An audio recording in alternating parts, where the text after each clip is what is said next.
Hello everyone, welcome to the next video of data structure and algorithm. So in the previous video, we have seen all the step-by-step operations of circular queue. Its insert operation, its delete operation, and how it is different from linear queue. So by considering those cases, let us implement the program of circular queue. Okay. So in insert function, what we need to do? Previously, we are checking for linear queue, that is only rear equal to size minus 1.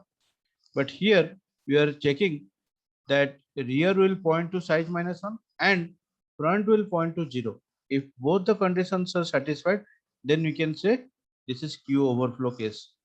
Or because of circular queue, now rear has moved around and now just before the index of front. So that means front equal to rear plus 1. In any of the case will satisfy, will provide the condition for queue overflow. Okay. Otherwise, if queue overflow condition is not there, then space is available. So what I need to do, I'll read the item or I'll take the input for the item. Then I'll check whether I'm doing the insertion for the first time or rest of the time. So how I'll know that I'm doing the insertion for the first time? The rear value should be pointing to -1. So if rear is pointing to -1, then increment front and rear both by 1 and both will point to index 0. Okay. After that, if this is not the first case, then I'll check one more special case that I follow in circular queue, that if rear is pointing to the last index. Okay, rear is pointing to the last index, means some space is available from the beginning of the index. So I don't need to increment the rear value manually. I have to make rear equal to 0 so that the rear will now come to the first position of the queue. Okay, now this is for rest of the case. First case, first time we are inserting. Second special case, if rear is pointing to the last index, now it wants to come to the first index. And the third one is the rest of the cases where I just need to increment the rear by 1. Okay, so in any of the case will satisfy to which index rear is pointing, the new item whatever I want to insert, I'll keep at that particular index. Okay, so this is what we have to do in insert operation. Okay, now for delete operation, what do you need to do? First of all, I need to check whether space is available or not. Okay, and that will be checked if front is pointing to -1.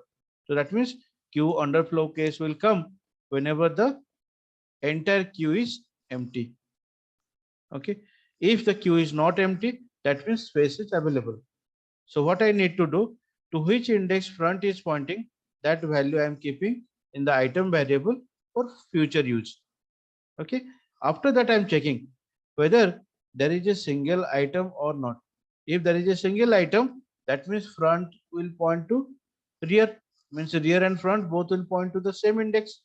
Okay, so at that time what I need to do, I have to initialize front and rear as -1. So that means both will come to the beginning of the case.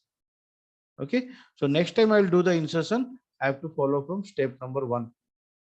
Okay, now this is the special case in circular queue. Second special case, that if front is pointing to size -1, that means front is pointing to the last index of the queue. After that, values are also present from 0th index, 1 index, 2 index because of circular queue. So after deleting the last index value, front will point to the 0th index, because if I'll increment the front value by 1, it will go index beyond the size of the array. So that's why if front is pointing to size -1 and the next element I need to delete is the value at index 0. So I have to manually make front equal to 0. Okay. So this is for last index case. If both the cases are not satisfied, that means it is a generalized rest of the case where simply I need to increment the value of the front. Okay. So by following these two algorithms, let us implement the program. Okay, so this is what the program we have done earlier for implementing linear queue. The same program I'll take the help and we'll do some modifications so that my circular queue will be done. Okay. So implement circular queue using array. Same insert, delete, display function I require. Same queue, size, rear, front, everything will be same like your linear queue. You have to enter the size, insert, delete function as per the requirement of the user. I'll call the function. But here in insert function, I need to do the modifications. Okay. So first for insert function, I need to check queue overflow. So if rear equal to size minus 1 and front equal to 0. If this case will satisfy, or front equal to rear plus 1. Okay. So if any one of these cases will satisfy, then queue overflow case condition will be done. Okay. So this is what the bit modification you have to do in the insert operation so that you can go for circular queue concept. Okay. So if queue overflow is not there, then what you need to do? You will enter the value. Okay. Then you are checking whether you are doing the insertion for the first time or not. If rear equal to minus 1, then front will be incremented and rear will be incremented. Okay. Else if rear is pointing to size minus 1, means the last index, here I don't need to increment the value of rear by 1, but I have to manually make rear as 0. Okay. Else the rest of the case. For the rest of the case, I don't need to do anything. I have to increment the rear value by 1. Okay. Simple. So let us check once again for the reinsert operation. The rear is pointing to the last one and front is pointing to first, then overflow. Otherwise, if this is not the case, this may be the case because of circular queue. Now rear is just in the previous position of front. So front equal to rear plus 1, then also queue overflow condition will come. If both the conditions are false, that means space is available. So enter the item, what you need to insert, and then you are check whether you are doing the insertion for the first time. Okay. So if you are doing the insertion for the first time, then the rear will point to minus 1. So both front and rear needs to be incremented. Otherwise, if rear is pointing to last index, then no need to increment the rear value. We have to initialize the value of rear to 0. Otherwise, the rest of the cases, the rear will be incremented. Okay. And to which index rear is pointing, I need to keep the value there. Okay. Now for delete operation, no need to check any special cases. Only a simple case will be there, that is queue empty. Okay. You have to check queue empty.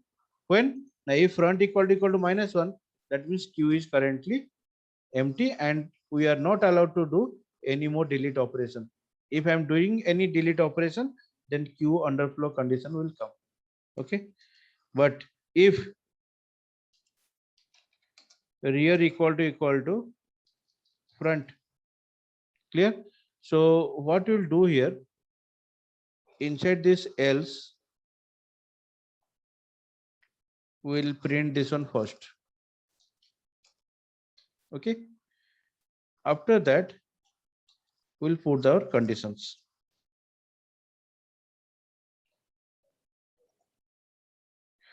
Okay. So that means you are coming to the else case, means item is there in the queue and to which index front is pointing, that value I want to delete.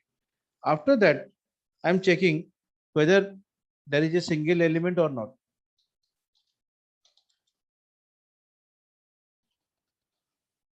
Okay. So if single element is there, no need to increment this front. I have to initialize front with minus 1 and rear with minus 1. Okay. If single element is not there and front is pointing to size minus 1, means what? It is pointing to the last index. So after that, the element needs to be deleted from the 0th index. So front will be manually given the value 0. Okay. else the rest of the cases where I need to increment the value of the front by 1. Okay, so just check you once again. If front equal to -1 means Q is empty, so Q underflow case will come. And if space is available, then you have to display the value, what element you are deleting. And after that, you are updating all the contents of rear and front.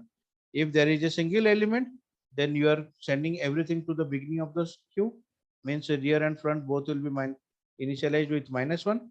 If front is pointing to size -1 or the last index, then instead of incrementing front, you are assigning 0, and the rest of the case you are incrementing front.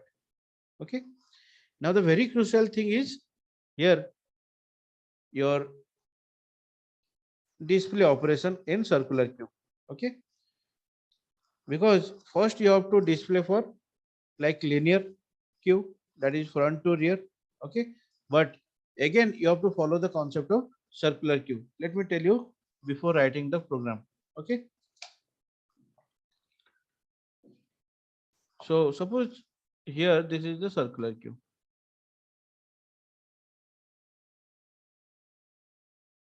Zero, 1, 2, 3, 4, 5. Okay, so size is here what? Now 6. Okay, now suppose you're inserting value 11, 22, 33, 44.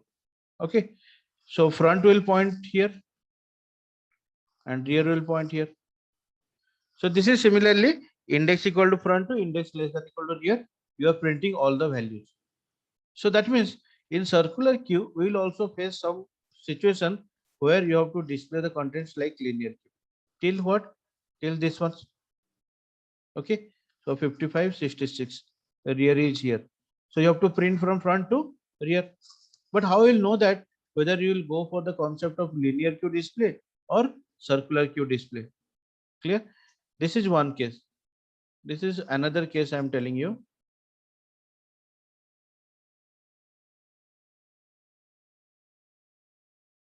Okay, suppose I am deleting 3 values 11, 22, 33. So front will point here and 44, 55, 66. Suppose after that I have done 2 more insert operations. That means 77, 88. So rear will point here. Yes or no? So in both the cases, what is the difference? In first case, front is less than equal to rear. So if front is less than equal to rear, that means you are still in the case of linear queue. Okay.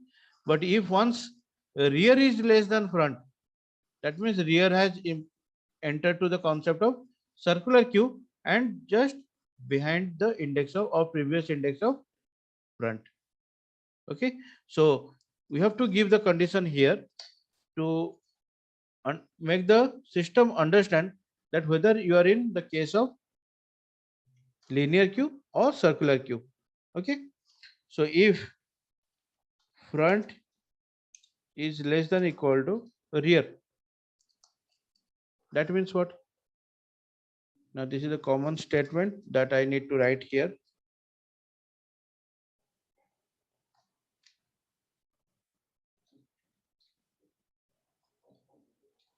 Okay, so if front is less than equal to rear, then I have to print from front till rear. I have to display all the values. Okay, but if the reverse one means rear is less than front, so that means what I need to do? So first of all, I need to print the value from front to the last index less than size. Okay, from front to the last index, and after that again I'll print from 0th index till rear, then I'll print the values. Okay,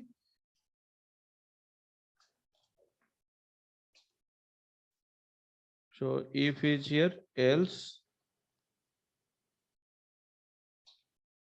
and this is function. Okay, now see, for the display of circular queue, first we are checking whether you are in linear queue case or you are in circular queue. If you are in linear queue, That means front will always be less than equal to rear. So I have to print from front to rear all the elements one by one. If you are in else case, that means already you have entered to the concept of circular queue. So you have to print the value from front to size -1. Okay. And after that, from 0 to rear. This is the simplest logic I have applied so that you can understand. Otherwise, there are number of cases are there where or number of logics are there that you can apply. Okay. So let us check circular queue.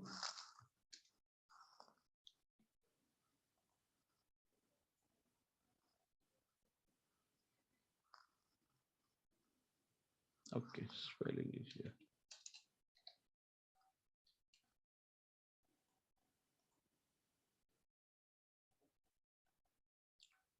Done.